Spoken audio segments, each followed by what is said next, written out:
Hey, we are starting a new unit on the contemporary American literature period. And this is our final historical period to do. We've got several authors that we're going to read smaller works for.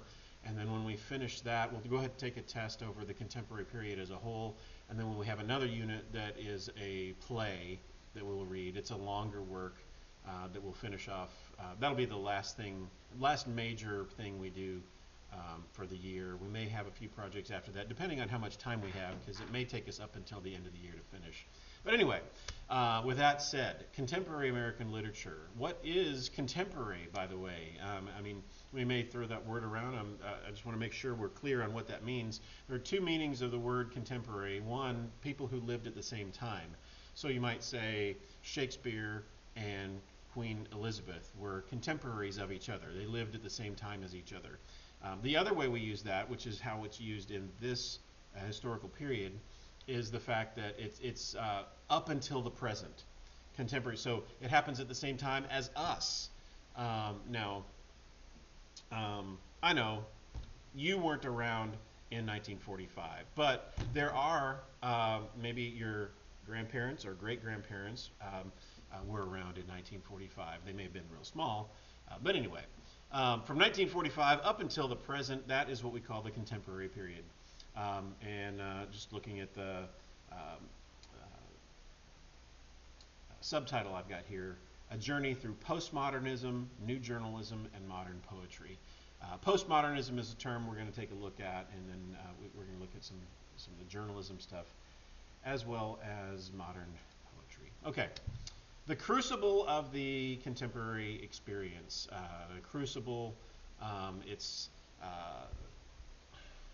like you get like this bowl that you grind things together and mix it with. And for the crucible of the contemporary experience, it's something that is difficult and forges something new. Um, so, following World War II, American society underwent radical transformations. Literature evolved from modernism, that's what we just finished, modernism, into new, fragmented forms to make sense of rapidly changing, industrialized, and digitized world. Fragmented, that's a key word here. Um, in other units we've had up until now, there's been a certain movement, a certain idea that kind of pervaded things. We've got, you know, uh, Romanticism was all about feeling and emotion. You know, we think back to um, the Restoration period, and I'm sorry, I'm thinking about the other class. We think back to the rise of realism, and that was a unit where everything was about being real and depicting life as it really is. Well, in the contemporary period, everything's fragmented, which means that you don't have just one idea pervading. It's all kinds of several different streams that are all different from each other. Um, and this does this in order to try to make sense of a rapidly changing world. I mean, the world has changed tremendously since 1945. Industrialized, you know what that means, and digitized world. You are very familiar with what a digitized world is like. Okay. Um, Let me make an adjustment here so you can see. Okay, there we go. So, some historical milestones for this time period. We've got World War II and the Cold War. The dawn of the atomic age brought unprecedented existential dread. Literature reflected paranoia, the looming threat of nuclear annihilation, and the ideological divide of the Iron Curtain. Um, we talked a little bit about those in class. I'm not going to labor that too much, but people were anxious. They were afraid that there might be a nuclear bomb during the Cold War. A nuclear war might break out. People had bomb shelters and things like that. Um, and The Iron Curtain is that division between the free world, the West, and the communist societies. So Economic prosperity in the 1950s, post-war boom created widespread middle class expansion and consumerism. Writers quickly began to subvert and critique the hollow nature of this newly minted American dream. Um, Notice it says the hollow nature of this newly minted American dream. It means it's kind of fake. It's shallow. It doesn't really hold up. And maybe you can think of the 1950s where you have everything all the same, this conformity. You can look at subdivisions of houses where every house looks exactly the same and everybody drives the same car, and this conformity that was there. These writers subverted that, and they critiqued how everything was just empty and shallow. And then the digital revolution in the late 20th century, that's more my lifetime. You were not around in the late 20th century, but I was around then. That's when I kind of grew up. It ushered in the information age, globalization, the internet, and hyperconnectivity led to fragmented narratives mirroring a scattered modern consciousness. Right? The critique of the American dream. The post-war economic boom created a middle-class utopia on the surface, largely defined by suburban sprawl, white picket fences, and mass consumerism. However, contemporary literature began a fierce subversion of this narrative. Writers explored the emptiness of materialistic pursuits, the stifling conformity of suburban life, and the glaring racial inequalities that the dream explicitly excluded. This disillusionment paved the way for countercultural movements and a more cynical, fractured literary landscape. So a lot of subversion, a lot of critique of materialism, and dealing with racial inequalities and things like that. So, all right. Defining postmodernism. I threw that term out in the beginning slide of this. Postmodernism. Here's just kind of a consensus of what that means. Postmodernism is not merely a style, but a condition. A cultural shift defined by irony, pastiche, and a profound skepticism toward objective truth and a grand historical narratives. It's not just like a certain technique that people used when they were writing. It's more of a mood. As it says here, not merely a style, but a condition. It's more of a mood. Like everything is just pervaded by this cynical skepticism. And it's a skepticism toward objective truth. There's the idea that there is no real, true truth. That's what postmodernism is all about. It's not. There's no truth. There's only power. There's only one culture's view of truth and another culture's view of truth, and but not any kind of one truth that holds everything together. And there was a skepticism towards grand narratives. Another definition of postmodernism comes from a French philosopher by the last name of Lyotard. Yes, that's really his last name, Lyotard.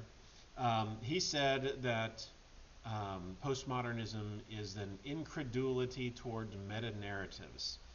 That is, incredulity means the inability to believe, and a meta-narrative is a grand overarching story that explains all other stories. So instead of having just one story of history that tells everything, that everything's included in, that explains it all, you have a story of one culture and another culture and another culture, and there isn't any kind of one overarching story that explains it all. It's just all these different stories of different cultures. So that's my attempt to try to explain what postmodernism is about. Some traits of postmodern literature. You have metafiction, fiction that playfully breaks the fourth wall. That is, it talks about what it's doing. It talks about, and, it breaks forth and talks to the audience about what their techniques are that they're using. So, fiction that breaks the fourth wall, making the reader hyper aware that they are reading a constructed story. It often questions the very nature of storytelling itself. Pastiche is another characteristic of postmodern literature, a technique of blending diverse genres and styles, often mixing high art with pop culture. It celebrates imitation and intertextuality over traditional originality. Intertextuality is the idea that you're bringing sources together, these texts from all different places, and bringing them all together into one new. And so instead of having originality and creating new things, you're just making references to all kinds of things that are done in the past. And then dark humor and irony, treating profound serious subjects such as war, death, trauma, with a sense of playfulness and absurdity, reflecting chaos of the modern world. And maybe you can remember back last year we read Lamb to the Slaughter. That has got some dark humor, okay? We're laughing with the main character at the end of the story that she's just got away with killing her husband. And that's dark humor, and that's a characteristic of postmodern literature. So, all right, the rise of new journalism, the nonfiction novel. You know, when we think of a novel, usually we think of something that's fictional. But one thing that rose during this period is the nonfiction novel. New journalism blurred the boundaries between objective reporting and literary storytelling. Writers like Truman Capote, Tom Wolfe, and Joan Didion used scenes, dialogue, and subjective perspectives to report real events, capturing the chaotic spirit of the 1960s with novelistic immersion. And we have another slide here about Truman Capote. Truman Capote, sorry, hold on just a minute. There we go. Truman Capote wrote a book called In Cold Blood. It is a true crime book. And really, it's kind of the beginning of the whole true crime genre. He published it in 1965. In nonfiction as a dominant force. So with Truman Capote's groundbreaking work, that is In Cold Blood, nonfiction novel cemented its place in American letters. From that point on, long-form journalism, deeply personal memoirs, and literary essays became essential tools. Writers increasingly turned to nonfiction to make sense of a real world that often seemed more absurd and chaotic than any fiction they could invent. We got a little timeline here also now that talks about the poetry during this period, the evolution in contemporary poetry. Back in the 1950s, you have the beat poets, anti-establishment writers like Allen Ginsberg embraced sprawling free verse to rebel against conformity and consumerism. In the 1960s, you have what's called confessional poets like Sylvia Plath and Anne Sexton, turned inward, tackling deeply personal trauma and mental health with stark honesty. In the 1970s, black arts, you got Amiri Baraka, I hope I'm pronouncing that correctly, and others led a politically engaged movement exploring African American identity and civil rights. And then finally in the 1990s, you have slam and spoken poetry. Slam poetry, maybe you've heard of slam poetry. It returned to its oral roots, becoming a performative, accessible, and diverse public art form across the nation. And this is our last slide. A diverse literary landscape. And that is really the big thing about the contemporary period. It's diverse.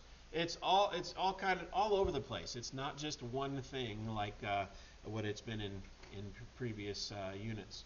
The modern multiplicity of voices. Today's American literature is not defined by a single movement of perspective. In the late 20th and early 21st centuries have been characterized by an explosion of diverse voices. It embraces diasporic and immigrant experiences. So a lot of the writers that are famous during this period are immigrants and people from other countries. And then centering marginalized narratives. You know what the margin is on paper? It's the stuff around the white space around the edges. They're centering that. So instead of those things that are around the edges, those things that are used to be marginalized are brought into the center. Things like women's voices, black voices, immigrant voices, homosexual voices. All of those things are brought to the center instead of being around the edges. And then utilizing digital platforms to shape storytelling formats. And then this multiplicity proves that the American experience is vast, fragmented, and continually evolving, reflecting the true complexity of the contemporary era. So that's it. That's just an introduction. I don't have any written assignment for you when it comes to this video. Just wanted you to be prepared, because tomorrow I'll be posting our first author that we're going to look at in this unit. Have a good day.